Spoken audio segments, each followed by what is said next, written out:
Today we have a special guest, and let me take a moment to introduce Kevin Jane, one of our outstanding former student who's now proudly serving in the Navy as a cyber operator.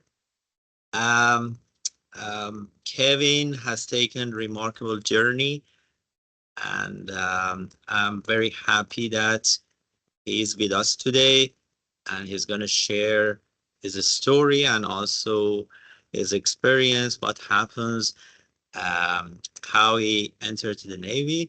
So, Kevin, the floor is yours, and let's talk about your journey. All right. So thank you for having me, Hamid. It's nice to Uh, finally see you again after so long.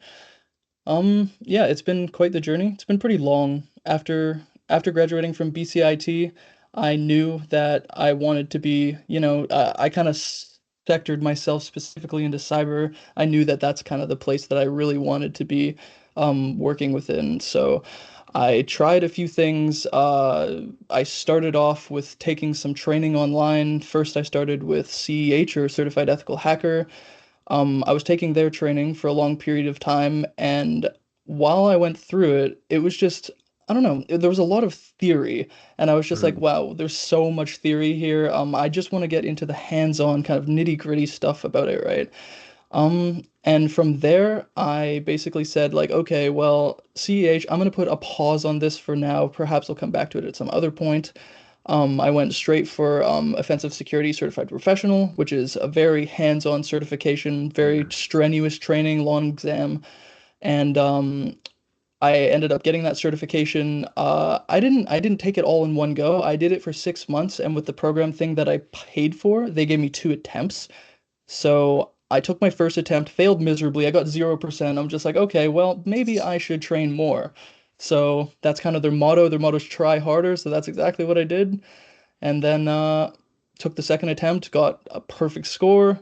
And yeah, after I got my certification, they emailed me. They're like, "Oh yeah, you got your certification." And then like, I don't know, 4 to 5 weeks later, I was contacted on LinkedIn through someone that was looking for my exact position.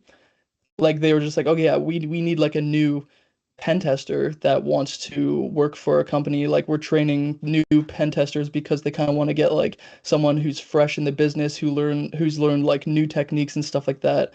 And we would kind of want to help you get your foot in the door." So I said, okay, well, that sounds really good because at the time I had graduated and I was just kind of stagnating with training and stuff, and I wanted to get some hands-on experience with some like, some cool stuff, right? Instead of just learning. But yeah, after I got my job, I spent a bit there. It was a remote position, so it was fully remote. I was living in Abbotsford at the time, and I was just, living there.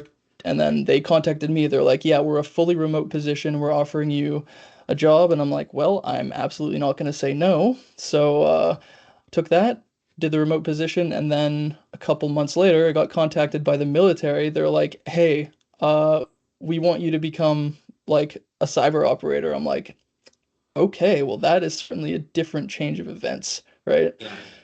So I ended up taking that position, and as soon as I took it, they're just like a month later, they're like, okay, we're shipping you out halfway across the continent, and I'm just like, okay, well, here goes nothing, I guess.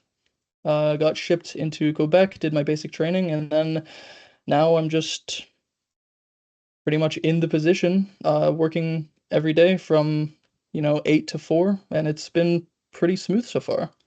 Okay. So, one of the things that I realized, because I remember that when you were a student, you were keep saying that, okay, I want to be OSCP certified. I want Hmm. to be OSCP certified. You were really had a goal at that time. So Hmm. what do you think? Do you think that having goal is very, very important for a student when they're graduating or before that? Like I I really knew that you get OSCP and you were mean to have cybersecurity stuff. Uh, what do you think? Uh, is it really, really important? Or you can, after graduation, you can look at the market to see that, like, how many jobs there are open for cybersecurity, how many jobs are for network administrator, and then you can make a decision.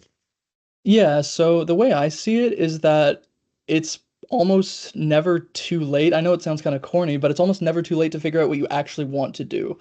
So before I went to BCIT, I actually went to art school for a while because I'm like, hey, I kind of want to work with video games because I was a huge nerd back then. Not to say I'm not now, but I was a huge nerd, love video games, and I wanted to become kind of a part of that ecosystem. So I went to art school for 3D modeling, and turns out I'm not an artist. I was doing very poorly, and they were just kind of penalizing me because my art, for lack of better wording, was really bad. So I was just like, okay, well, let's go to the other option, something general IT. So I applied to BCIT. I got the IT just kind of ball rolling. And taking the CISA program was like very useful in getting me to the point I am now because almost everything that I've learned there, they keep like iterating now and time again, just like how important that baseline is to know. Like almost everything you're dealing with is to do with like networking and like, CCNA related stuff.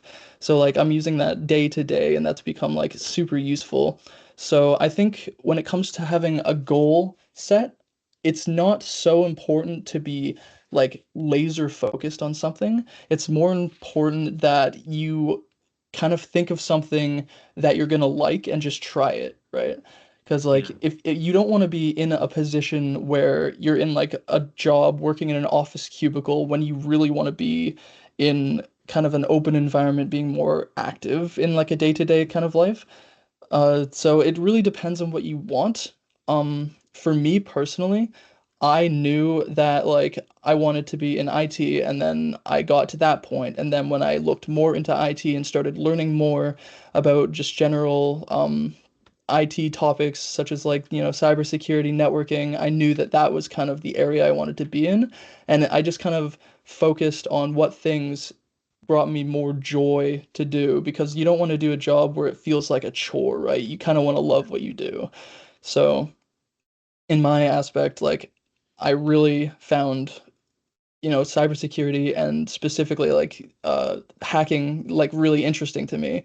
So I thought like, hey, okay, this is something that I think is feasible. This is something I want to learn more about.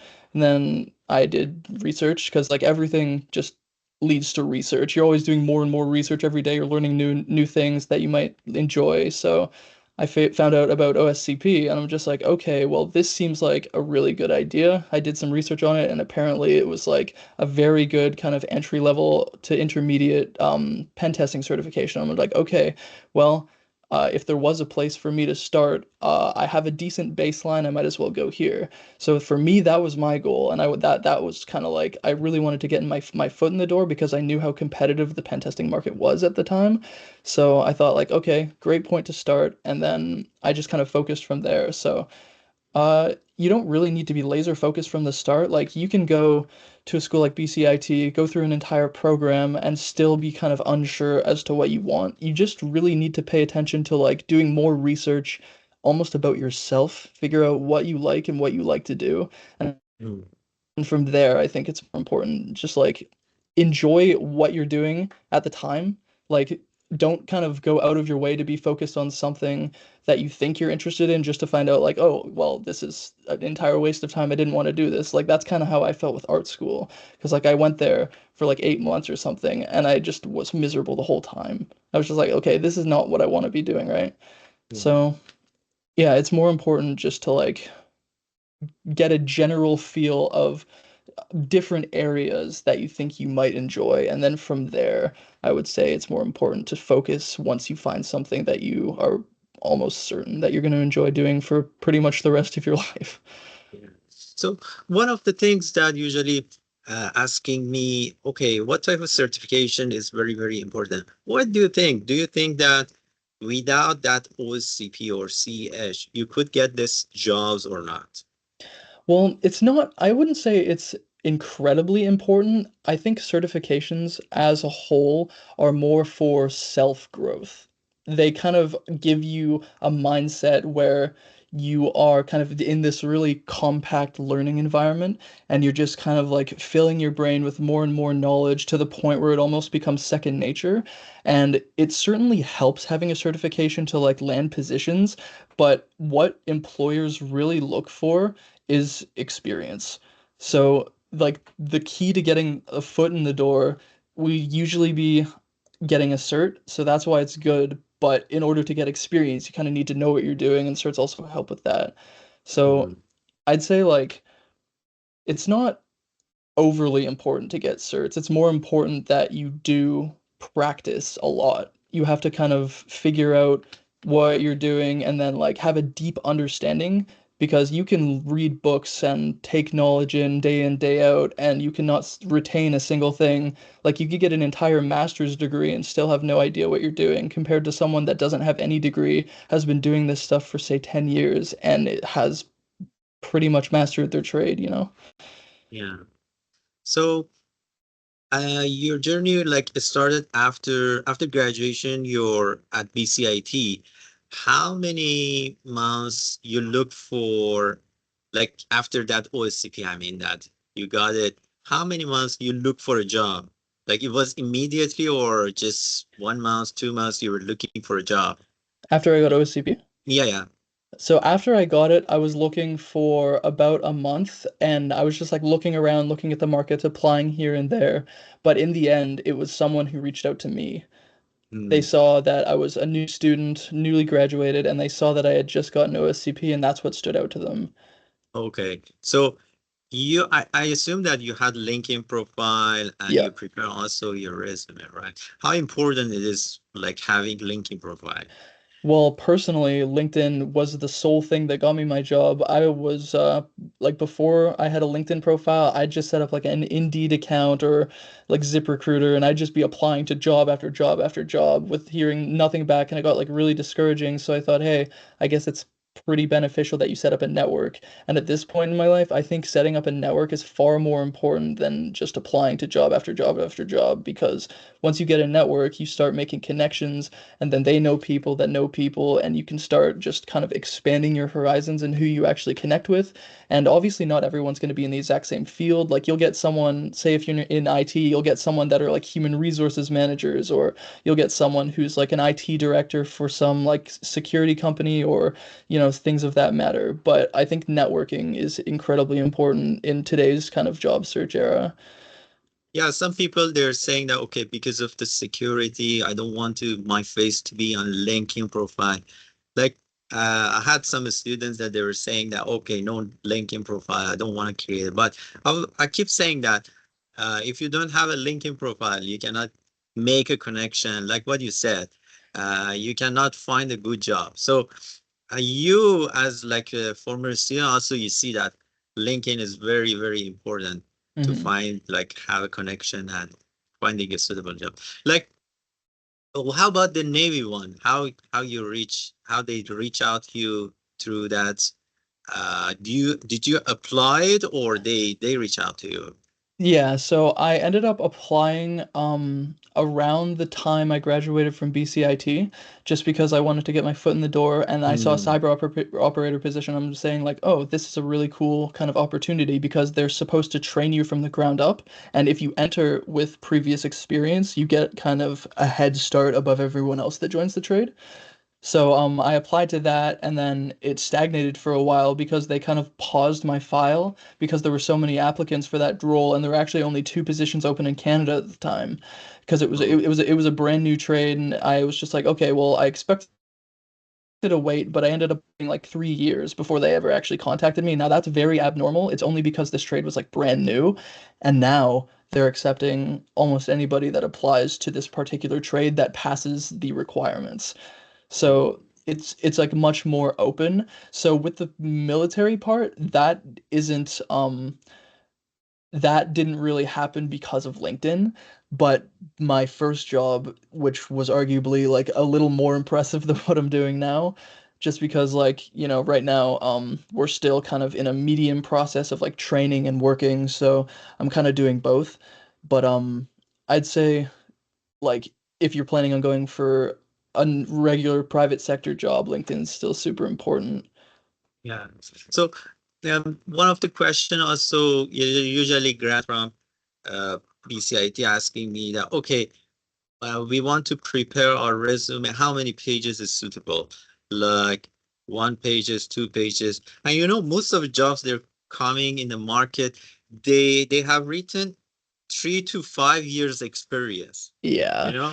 So how they should handle this situation? Like they should write what they should write in their resume to apply for this kind of jobs. Yeah, so for a resume, it really depends on the company, but I will say that companies do not want you to have a resume that's more than one page. Like you can have a cover page, and that's pretty standard usually when you're applying for a company. They want you to write a cover letter, which is kind of a self-written explanation as to why you think you'd be a good fit for their company. And then behind the cover letter, you have a resume which you can self-tailor to that company. So you can use, good, like, I don't know, for lack of better wording, like buzzwords that you think that the employer would like to see on like a resume, like a detail-oriented or like, lots of experience in certain areas. But as far as length, yeah, one page is usually the standard. You want to have it pretty concise. If it's more than one page, there's a chance they'll just bin it and trash it because it's just, not reading all that kind of thing. But I think as for content, you would have to just be confident, just play to your strengths, say like if you're oriented, play like plainly state that. You don't want it too long-winded because if it is, that's not really going to get anywhere, and they're just like, oh well, they wrote an entire page about how they're good with people. Like that's not useful, right? Yeah. But yeah, so you just write about anything you have. Say if you have like community experience with like volunteering, you can put that kind of stuff in there. Any kind of experience you really want to emphasize in your resume because you can take schooling as long as you want, but with those 3 to 5 years experience, they're almost looking for like sure they'll say like, oh yeah, we need them to be experienced with 3 to 5 years of like Python, for example. Mhm. But if they say that, like, okay, well, you can go and learn some Python on your own, so you can like, do self labs where like, oh yeah, I designed this program and kind of do like little self-study sessions, and those would go a lot longer than like, oh yeah, I read a 300-page book about Python. So, it's important to write about almost any relevant experience that you have, and anything that you just think would or have improved you as kind of whoever you want to be in that position, right? So like say if you want to be like a network analyst or sysadmin, then you'd write like, oh yeah, I spent, X amount of time setting up like a home lab and doing my own kind of sysadmin tasks, like administrating like a Linux server or like a web server or something like that. They really like to see any kind of experience, whether it's professional or not. So I would suggest like if you are planning on writing a resume and you don't have a lot of like job experience, then I'd say get something you think would be fun.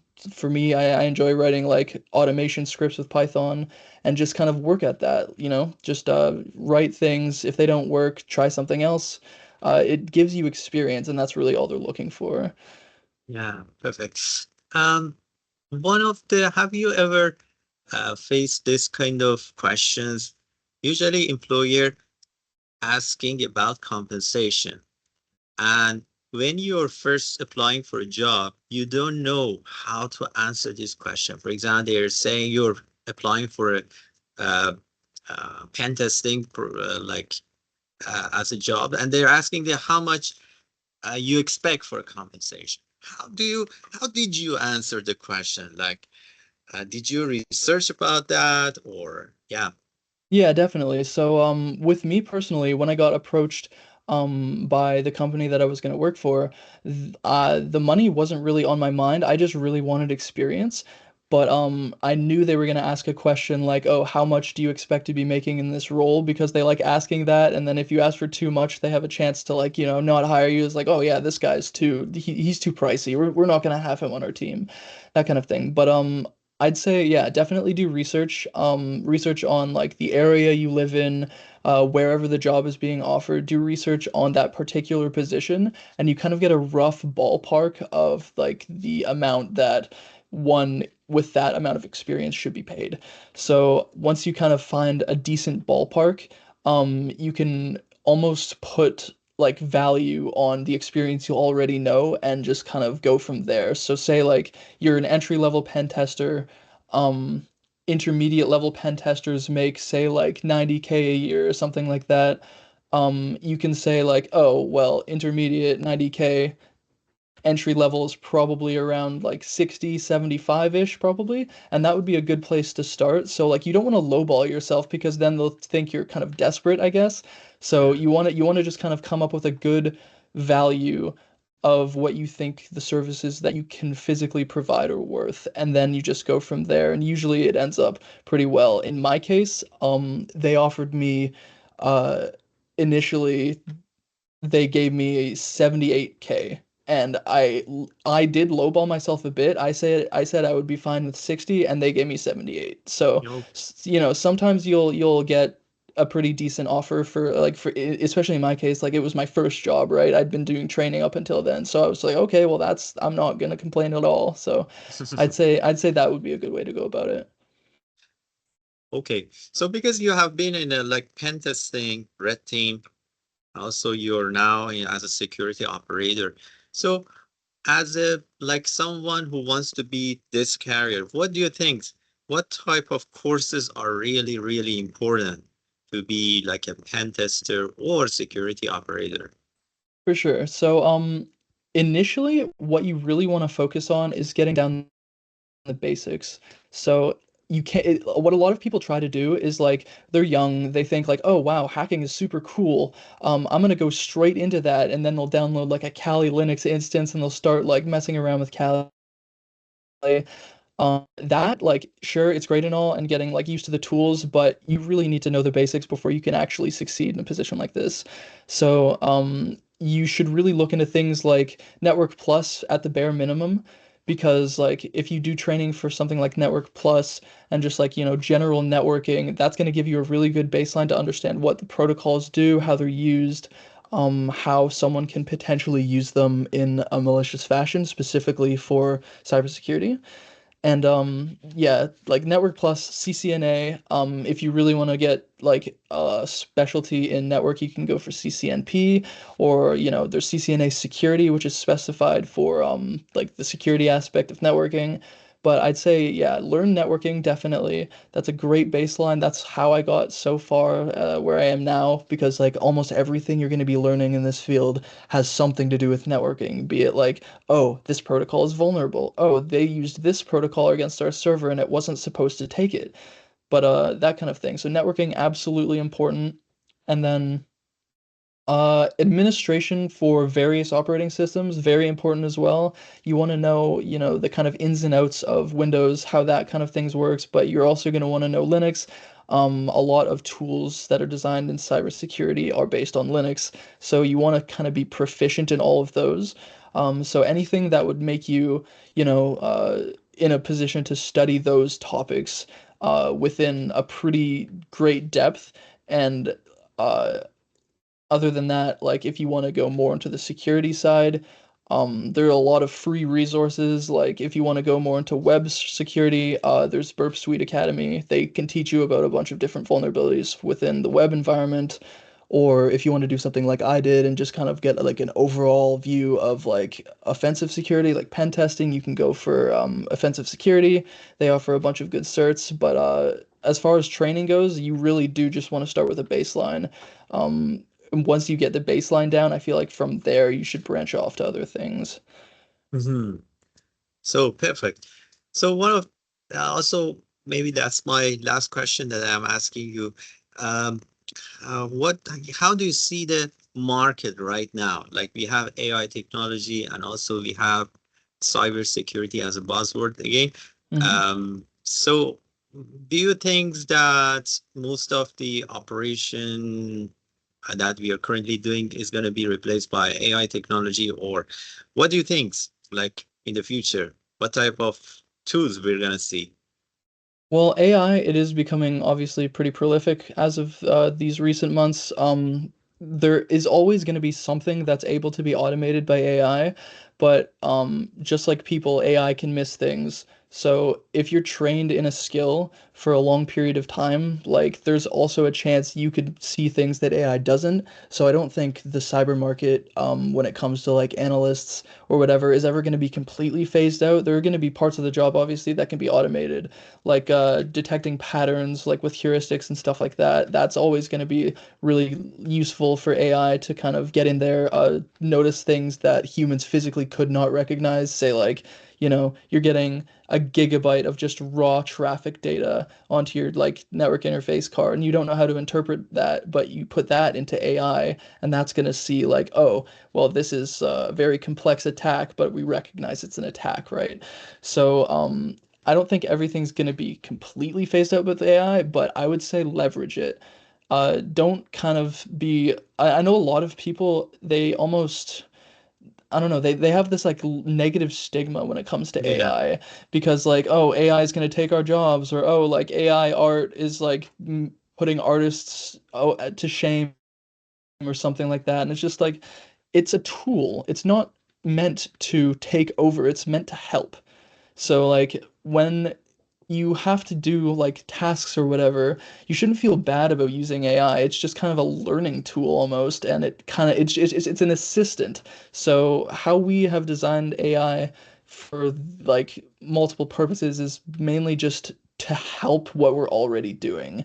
So be it like, mundane tasks like, oh, checking if interfaces are up and like seeing that kind of thing, like that can be done with AI, just little mundane things, mundane helpers, but I don't think it's ever going to take over completely because that's what like I don't know, the complexity of the mind of humans is always going to be greatly more complex than whatever man can design. So I feel like in that regard, like you don't really need to worry about AI taking away jobs or anything like that. That's I don't know. I think that's kind of absurd.